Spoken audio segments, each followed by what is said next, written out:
자, 인과관계를 봅니다. 자, 사기죄는 결과범위이기 때문에 당연히 인과관계를 필요로 하죠. 자, 판례 봅니다. 판례도 꺽쇠 1번을 보면 사기죄가 성립을 하려면 마지막에 인과관계가 존재해야 한다라고 되어 있죠. 자, 그 다음부터가 중요합니다. 사기죄의 피해자가 법인이나 단체인 경우에 있어서 역시 기망행위로 인한 착오가 있어야 되고 인과관계가 있어야 되겠죠. 자, 근데 착오나 인과관계가 있었는지 여부는 누구를 놓고 판단할까? 라고 하는 것인데 판례가요. 자, 법인이나 단체의 대표 등 최종 의사결정권자 동그라미. 밑에 처분할 권한을 갖고 있는 사람 처분 권한 동그라미를 놓고 사기죄가 되는지 안 되는지를 판단하겠다는 내용인데 이 지문이 출제가 잘 됩니다. 정리를 해두시고. 자, 따라서 꺽쇠 2번을 보면 최종 결재권자 등이 피기망자와 동일인이거나 기망행위자와 공모하는 등 기망행위를 알고 있었다고 한다면 착오가 있습니까? 없습니까? 착오가 당연히 없는 거죠. 자, 여기서 기망행위자와 동일인이다. 세무치시고 공모했다. 세무치시고 한통속이라는 겁니다. 그랬을 때는 착오가 없기 때문에 따라서 인과관계도 존재를 하지 않는다. 결국 뭐다? 결국 사기죄가 되지를 않는다. 이런 얘기입니다. 자, 됐죠? 자, 꺽쇠 3번도 출제가 잘 돼요. 자, 반면에 그랬습니다. 자, 법인이나 단체 업무를 처리하는 실무자인 일반 직원, 구성원이 알고 있었다 손치더라도 꺽쇠 1번에서 뭐라고 했습니까? 사기죄가 되는지 안 되는지는 직원이나 구성원을 놓고 판단하는 것이 아니라 최종 의사결정권자, 처분 권한을 가진 자를 놓고 판단한다고 했잖아요. 따라서 밑에 보시게 되면 자, 꺽쇠 3번에서 여기에 법인, 단체의 대표자나 실질적으로 의사결정을 하는 최종 결재권자가 기망행임을 안돼요, 모른대요? 모른다 그랬잖아요. 착오에 빠져 있었다는 겁니다. 그랬을 때는 이것이 사기죄가 된다는 내용이죠. 다시 한번 정리하세요. 일반 직원, 구성원을 놓고 판단하는 것이 아닙니다. 따라서 이 직원들이 알고 있었다든 치더라도 결재권자가 몰랐단 말입니다. 몰랐다면 이 역시 사기죄다. 됐죠? 자, 그래서 여기를 다시 한번 되는 거니까요. 최종 결재권자 색깔칠 하시고 알지 못한 채 착오에 빠졌다 라고 했을 때 사기죄가 되고요. 자, 그렇지만 색깔을 달리해서 이 최종 결재권자가 기망행위자와 동일인이거나 공모했거나 그랬을 때는 착오가 없기 때문에 사기죄가 되질 않는다. 자, 그래서 꺽쇠 1번 별표 2개짜리죠. 꺽쇠 2번도 3번도 3개짜리입니다. 전부 다 출제가 잘 되는 판례다. 이렇게 보시고. 자, 다음 페이지 가보세요. 자, 다음 페이지 가보시게 되면 사기죄가 되려면 인과관계가 있어야 한다 그랬죠? 그쵸? 착오에 빠진 원인 중에 피기망자 측에 과실이 있다 하더라도 인과관계가 단절되지 않습니다. 자, 피기망자 측에 과실 동그라미 있다 하더라도 인과관계가 있다는 부분. 우리 그 총론 시간에 배우잖아요. 부작위범 할 때 뭐 경매 진행 중이라고 하는 사실을 고지해야 되는데 고지를 하지 않았잖아요. 근데 기망당한 자가 등기부를 열람하는 것이 가능하다 손치더라도, 즉 열람이 가능한데도 불구하고 열람하지 않았다라고 했을 때 그 피기망자가 과실이 있다고 했잖아요. 그렇다 하더라도 사기죄가 된다고 했지 않습니까? 그런 측면에서 보게 되면 이 판례도 이해가 쉬울 겁니다. 자, 됐고, 자, 밑에 꺽쇠 1번도 보면 두 번째 줄에 마지막에 인과관계가 있어야 된다라고 보고 있습니다. 자, 그러면 이 꺽쇠 2번을 볼 텐데요. 이 꺽쇠 2번을 이해를 하려면 이 사실관계를 보셔야 돼요. 사실관계를 보지 않고 꺽쇠 2번만 보면 이게 무슨 뜻인지는 모릅니다. 근데 이 꺽쇠 2번 자체가 시험에 나온 적이 있기 때문에 당연히 사실관계를 좀 읽어보도록 하겠습니다. 자, 보죠. 갑은 그랬습니다. 갑은 자, 한 토지개발공사가 분양하는 임대주택 택지 분양 신청을 하면서 그 분양 신청을 한 업체가 다수 있을 경우에 그 건설 실적이 많은 업체를 선정하여 분양할 것이라는 사실을 알고서 다수의 경쟁 업체가 있을 때 비교해보면 자기네는 건설 실적이 별로 없거든요. 그래서 그러면 이제 경쟁을 하게 되면 자기네가 밀리니까요. 그래서 이 친구가 마치 건설 실적이 많은 것처럼 가장을 했다는 거예요. 가장을 해서 택지를 분양받기 위하여 A 시장 명의의 내용의 허위인 실적 증명원 한 매를 제출하게 됩니다. 그런데 제출자가 하나도 없어. 자기밖에 없어. 그래서 경쟁업체가 없었다는 거죠. 그래서 단독으로 이 계약을 따냅니다. 자, 과연 사기죄가 될까요? 안 될까요? 여기서 보면 네 번째 줄에 허위의 실적 증명원을 제출했기 때문에 그 상대방을 속여서 분양받았다. 그래서 사기죄가 될 것 같아 보이는데 판례가 뭐라 그럽니까? 꺽쇠 1번에 인과관계가 있어야 되는 것이다. 라고 했을 때 우리 판례가 뭐라 하냐면 경쟁업체가 없다는 거죠. 즉 너희가 허위 실적 증명원을 제출하지 않았다 하더라도, 즉 정상적인 실적 증명원을 제출했다 하더라도 너네 밖에 제출자가 없었다는 겁니다. 그렇다면 너네가 공사를 분양받는 것은 기정사실이라는 거죠. 그렇기 때문에 허위 실적 증명원 제출과 분양받은 것 사이에 인과관계가 있다 없다? 인과관계가 없다는 겁니다. 그래서 경쟁업체가 없어서 이 부분 색깔 칠하세요. 세모 칠하세요. 이 부분 때문에 허위의 실적 증명원을 제출했다는 부분과 이 분양받았다고 하는 이 사이는 인과가 탈락된다. 그래서 땡땡 사기가 되지 않는다는 내용의 판례입니다. 자, 이해되셨죠? 자, 이해된 상태에서 꺽쇠 2번 봅니다. 자, 분양 신청을 함에 있어서 추첨 대상자에 들기 위하여 이 대표이사가 개인의 허위의 실적 증명원을 첨부했다고 했을 때 인과관계가 없다. 그래서 사기죄가 되지를 않는다. 자, 이 두 줄, 세 줄을 읽어보고 이 판결 요지가 나오면 아하, 이게 이 판례구나 라고 하는 것을 알고 계셔야 됩니다. 아시겠죠? 여기서 뭐 경쟁업체가 없다는 말이 여기 없는데요 라고 하지 말고 이 두 줄만 읽어서 아하, 이게 이 판례구나 라고 하는 것을 유추할 수 있어야 됩니다. 그렇게 정리를 해두시면 됩니다.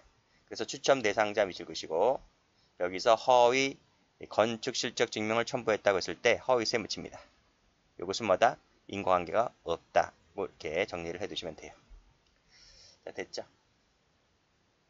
자, 또 인과관계가 없어서 사기죄가 되지 않는 판례를 볼까요? 전매 사실을 숨겼다. 그래서 지주 명의로 위장을 했다. 숨겼다, 위장했다 이런 말 나오니까 그리고 계약을 체결했으니까 아하, 사기죄가 되겠구나 이렇게 생각할 수가 있는데 이걸 안 했다 할지라도 그 이행에 있어서 하등 영향이 없었다는 거죠. 영향이 없었다. 그랬다면 이 숨기고 지주 명의로 위장했다는 것이 약발이 안 먹혔다는 거예요. 자, 따라서 마지막 줄에 이위 기망과 처분행위 사이에는 인과관계가 없기 때문에 사기죄가 되지를 않는다는 내용의 판례입니다. 시험 2번 나왔습니다. 여기도 보죠. 자, 피고인이 말한 차연금 용도의 목적이 실현이 안 되더라도 어차피 금원을 대여하기로 합의를 하여 이를 교부했다면 피고인이 말한 차연금 용도가 거짓이었다 하더라도, 자, 거짓이라면 다 사기죄가 되는 것 같아 보이죠? 근데 그렇진 않다는 겁니다. 그래서 거짓이든 아니든 어차피 너에게 금원을 대여하기로 어차피 금원 대여 세무치시고 라고 했기 때문에 이것은 이 거짓과 처분행위 사이에는 인과관계가 탈락되어서 사기죄가 되지 않는다는 내용의 판례입니다. 자, 여기도 볼까요?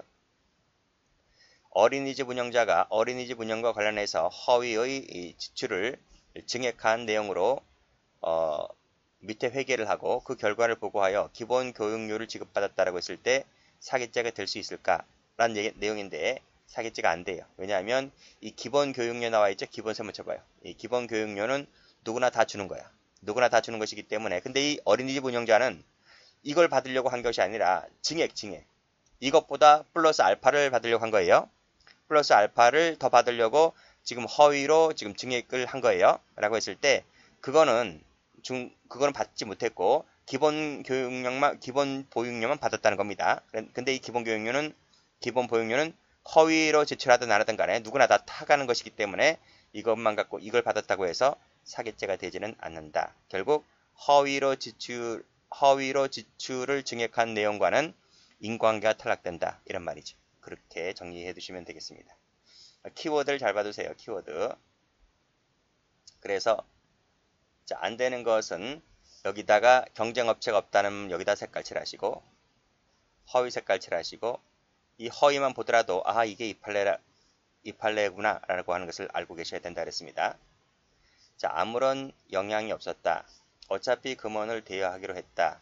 기본 색깔 칠하시고 자, 그 다음 올라가서 사기죄가 되는 거 있었잖아요. 여기 피기망자 측에 과실이 있다 하더라도 자, 색깔은 다른 색깔입니다. 과실이 있었다 하더라도 인과관계가 단절되지를 않는다. 다시 한번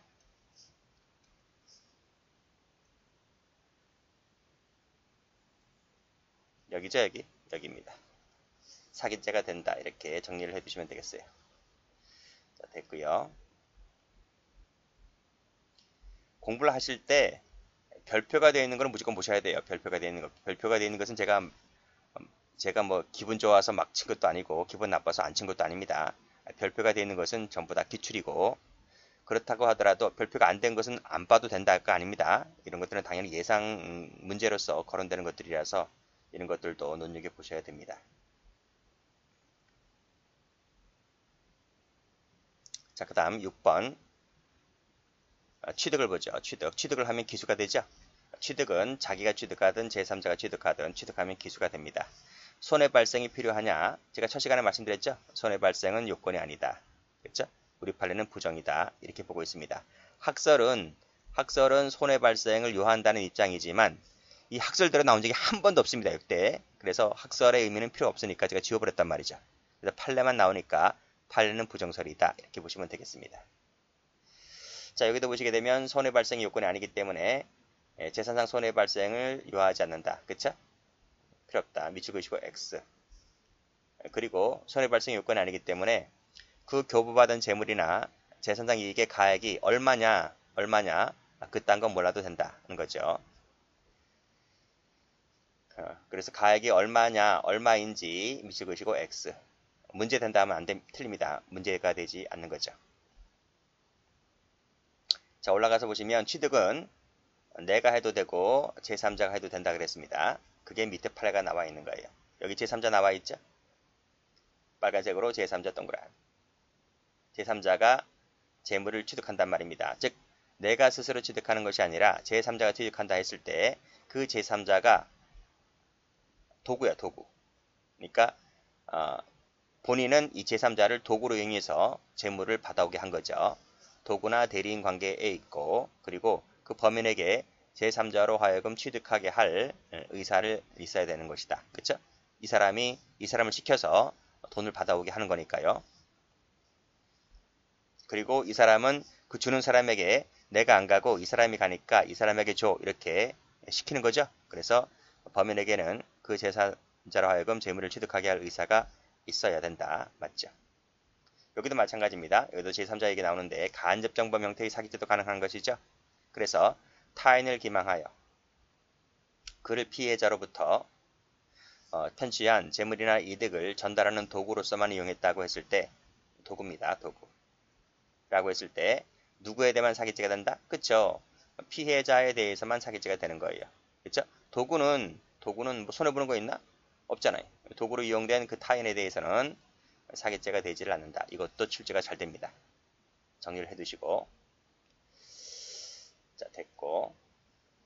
그 다음에 밑에 판례도 좀 출제가 잘 됩니다. 자, 신용보증기금이라고 있습니다. 공기업입니다. 자, 신용보증기금에 신용보증서 발급. 이게 무슨 얘기냐면 저도 이거 받아봐서 아는데요.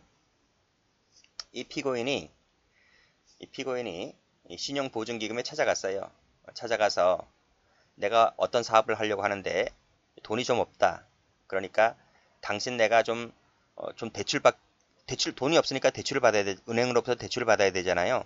근데 은행이 너를 뭘 보고 대출을 해주냐는 거예요. 네가 뭐 담보를 맡기는 거냐? 담보물도 없어. 그치? 부동산도 뭐 없고 뭐 크게 돈 나올 떨도 없으니까 담보가 있어야 은행이 대출을 해주지. 담보가 없는데 어떻게 은행이 대출을 해줘요? 그래서 신용보증기금이 보증을 서주는 거야. 보증을 쓴단 말이야. 보증을. 너에게. 그쵸? 너가 어떤 사업을 한다 하니까 그리고 계획서 이런 걸 제출하니까 이 신용보증기금이 너를 좀 평가하겠죠. 평가하고 나서 이 친구 보증서도 되겠네 라고 해서 보증서를 발급을 해줍니다. 보증기금이 이 사람에게. 그러면 이 피고인은 신용보증기금이 발급해준 보증서를 갖고 자기가 거래하는 은행에 가요. 아무 은행이 되는 거, 자기가 거래하는 은행이면 되는 거예요. 그 은행에 가서 이 신용보증서를 제출하면 돼요. 제출하면 됩니다. 물론 이제 자기가 직접 가져가진 않아요.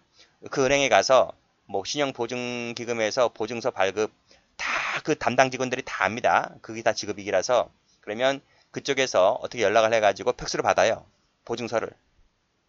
그래서 그 액수가 나와 있잖아요. 뭐 5천이면 5천, 1억이면 1억.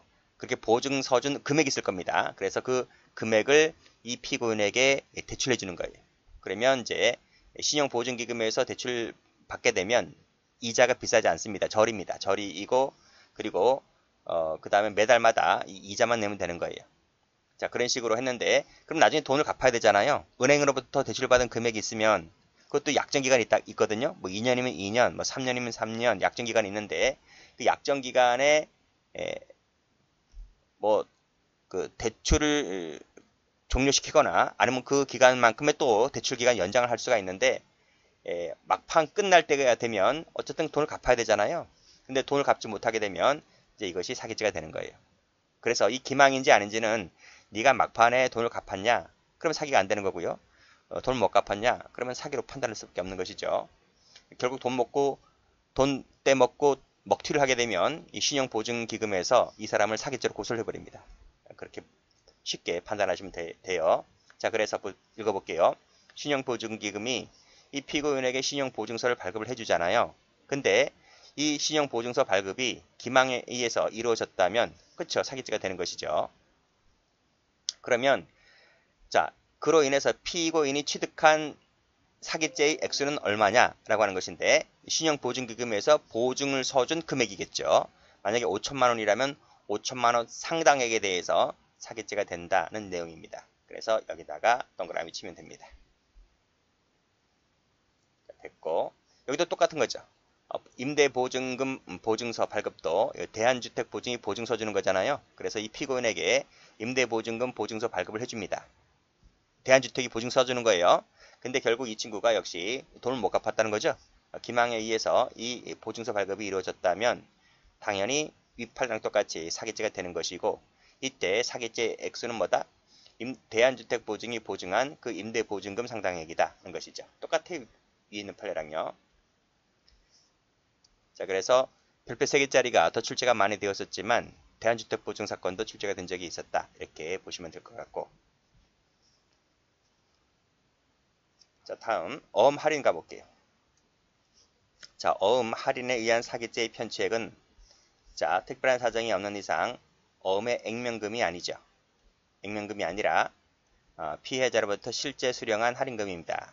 빨간색으로 여기를 동그라미. 자, 이게 무슨 뜻이냐면요. 자, A라는 사람이 있습니다.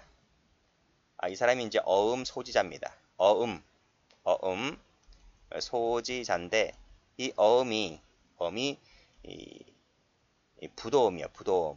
부도가 날 어음이란 말이죠. 그쵸?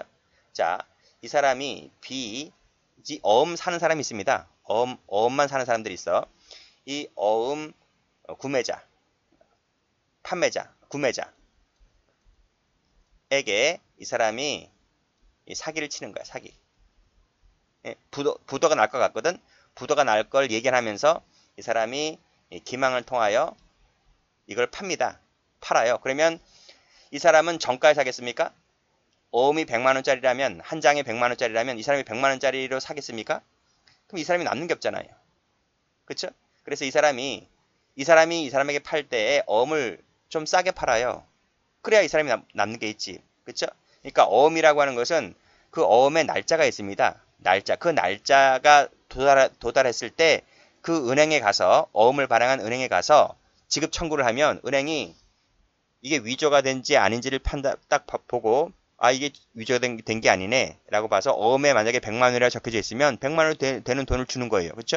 그러니까 그 날짜가 돼야 돼. 근데 그 날짜까지 기다리려고 한다면 그 사이에 무슨 일이 발생할지 모르잖아요. 회사가 부도날 수 있겠고 맞잖아요. 그럴 수가 있기 때문에 이 어음이 위험한 거예요. 그래서 이 사람이 B에게 이 어음은 확실한 어음이다. 진성어음이다. 부도된 어음이 아니고 진성어음이고 반드시 이 날짜에 결제가 될 거라 그렇게 말을 하지 않아도 이 B라는 사람이 직업이 구매자 어음을 사는 사람이기 때문에 다 확인해 봅니다. 확인해 보고 이거 괜찮은 회사가 발행해 준 거네 라고 믿고 이제 어음을 사는 거죠. 어음을 산다. 구입을 한다 이거지. 구입을 할 때 정가대로 사는 것이 아니라 나도 남는 게 있어야 되니까 보통 10% 할인받아서 90%에 삽니다.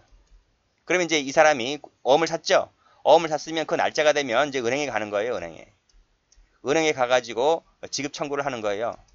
그러면 만약 이 어음이 부도되는 어음이 아니고 진성어음이라면 은행은 100% 주겠지. 100% 어음금에 적혀져 있는 금액을 줄 겁니다. 그럼 이 사람이 얼마 벌어? 이 사람이 10% 버는 거예요. 10%. 한두 달 더 기다려서 이 10%를 내가 먹는 거예요. 그게 한 장에 100만 원짜리라면 그랬는데 그게 1000장, 만 장이 뭐 도대체 얼마냐고 금액이. 그렇잖아요. 그러니까 이 B라는 사람도 잘 보고 사야 되는 거야.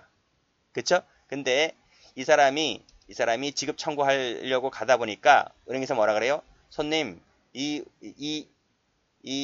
어음은 부도난 어음인데요? 이렇게 얘기하는 거야. 부도난 어음인데요? 그러면 이 사람은 폭망했죠? 폭망한 거예요. 부도가 난 어음이라고 했다고 하는 것은 쓰레기가 된 거예요. 휴지가 된 거예요. 그러니까 한 푼도 못 받는 거예요. 그럼 이 사람이 손해본 게 얼마입니까?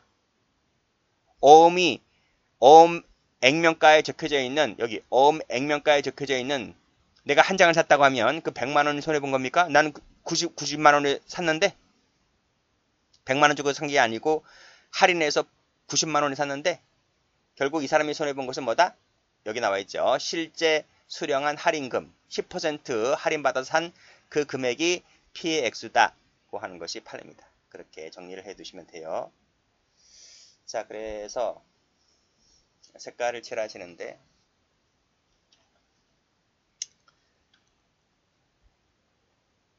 여기 색깔, 여기 색깔, 여기 색깔 하면 돼요. 자, 그럼 OX 판례 몇 가지 좀 보도록 합니다.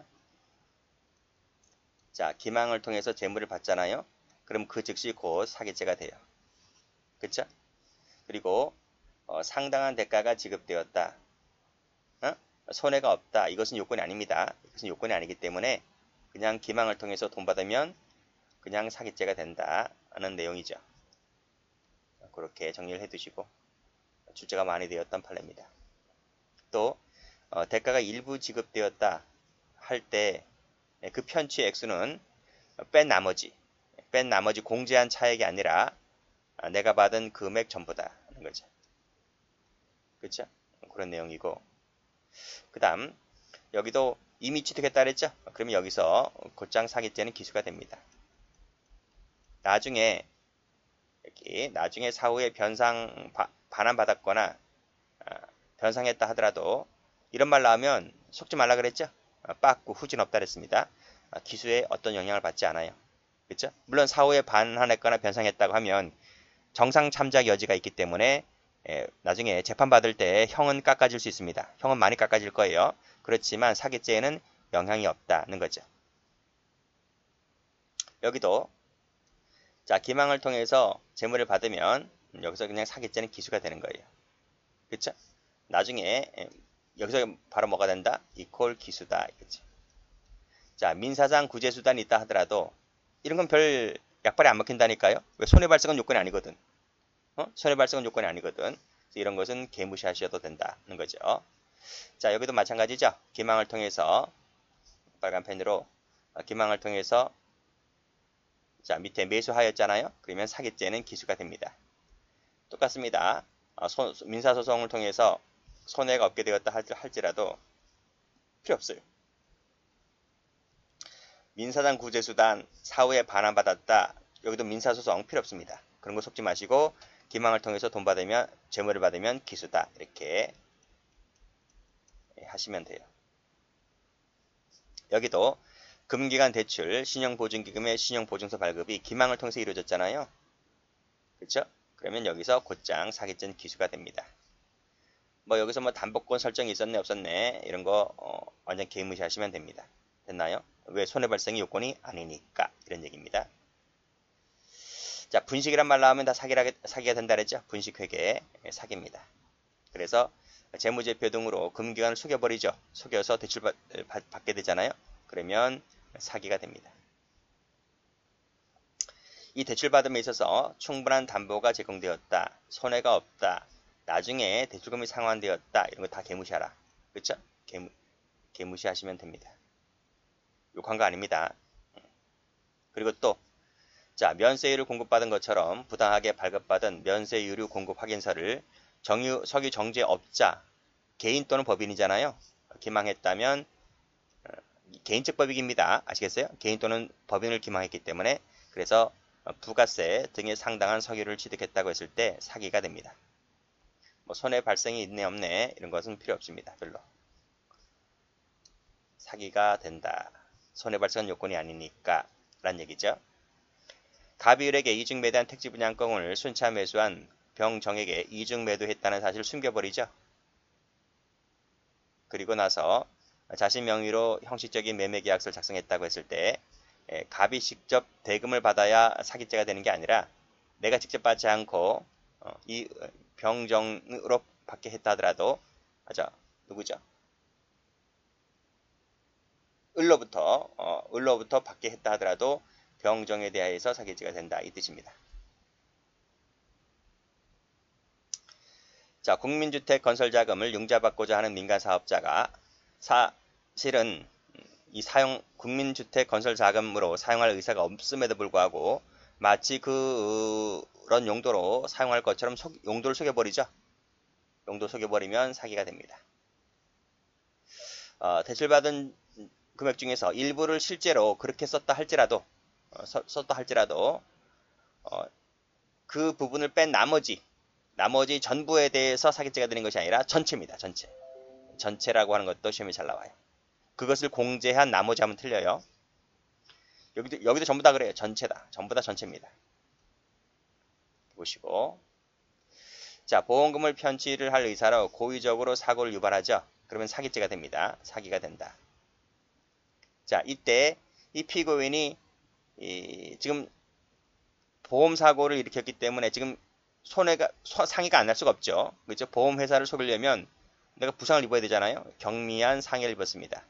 그래서 경미한 상해를 입었다면 몇 주라도 병원에 입원해야 되잖아요. 근데 이 친구가 몇 주를 입원하는 것이 아니고 몇 달, 몇 년씩 입원해. 장기간 입원해버립니다. 그래서 과다한 보험금을 타내죠. 그랬을 때는 이 보험금에 내가 몇 주 동안 입원할 어차피 입원해야 되니까요. 그 금액을 뺀 나머지가 아니라 이런 거 다 무시하고 전체에 대해서 사기죄다 라고 보시면 됩니다. 여기도 똑같이 환자들이죠. 입원이 필요성이 적은 환자가 입원을 권유하고 퇴원을 만료하는 등으로 장기간 입원을 유도하여 역시 과다한 요양급여비를 청구해서 타먹었다는 얘기죠. 그랬을 때는 그것을 뺀 나머지 액수가 사기죄가 되는 것이 아니라 전체가 사기죄가 됩니다. 자, 이 12번도 마찬가지입니다. 여기 보시게 되면 꺽쇠 2번의 마지막 줄에 대출금 전부 동그라미가 사기죄 이득이게 된다는 판례입니다. 자, 올라가 보면 꺽쇠 1번에도 담보 제공할 목적물의 가액을 허위로 부풀려서 대출받았다 했을 때 그 자체가 기망행위로 이루어졌기 때문에 그 자체로서 대출받은 것 자체로서 사기죄가 된다고 했고, 자, 실제로 담보물의 실제 가액을 전제로 한 대출 금액을 공제해야 하는 것은 아니다. 공제할 한 나머지 차액이 사기죄가 되는 것이 아니라 전체가 사기죄가 된다는 내용의 판례입니다. 자, 그 밑에도 보면 위임 범위를 초과하였잖아요. 그럼 초과한 부분에 한해서만 사기죄가 되는 것이 아니라 전체, 피해자로부터 받은 돈 전체에 대해서 사기죄가 된다. 밑에 보면 초과한 금액만을 편취액으로 보아야 한다고 하면 틀립니다. 자, 그렇게 정리해 두시면 됩니다.